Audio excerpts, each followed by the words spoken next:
আসসালামু আলাইকুম সুপ্রিয় দর্শক, আজকে আমি আপনাদের সামনে আরেকটি নতুন ভিডিও নিয়ে হাজির হলাম। আজকে আমি 200 হাঁসের বাচ্চাকে ডাক প্লেগ দ্বিতীয় বুস্টার ভ্যাকসিন পোস্ট করব।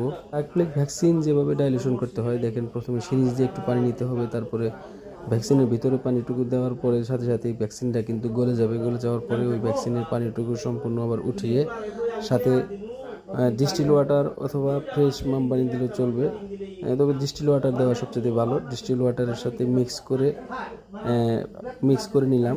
ডিস্টিল ওয়াটার দিয়ে ভ্যাকসিনটা আমি মিক্স করে নিলাম। মিক্স করে নেওয়ার পরে কিন্তু সেই মিক্স করা ভ্যাকসিনটুকু সম্পূর্ণ আবার সিরিঞ্জে উঠিয়ে তারপরে আপনার ডিস্টিল ওয়াটার আমি প্রথমেই আগে মেপে নিয়েছি।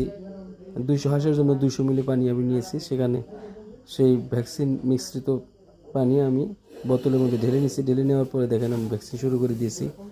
ভ্যাকসিন অবশ্যই আপনাকে সতর্কতার সাথে পুশ করতে হবে, যেহেতু মাংসের ভ্যাকসিন পুশ করতে হয়।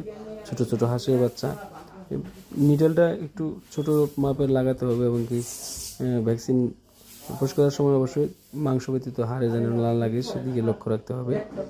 আর হাঁসের ভ্যাকসিন সংক্রান্ত কোনো বিষয়, প্রয়োগ সংক্রান্ত কোনো বিষয় যদি কারো জানার থাকে অবশ্যই কমেন্টে জানাবেন। আমি যতটুকু জানি অবশ্যই আপনাদেরকে পরামর্শ দেওয়ার চেষ্টা করব। ধন্যবাদ সকলকে।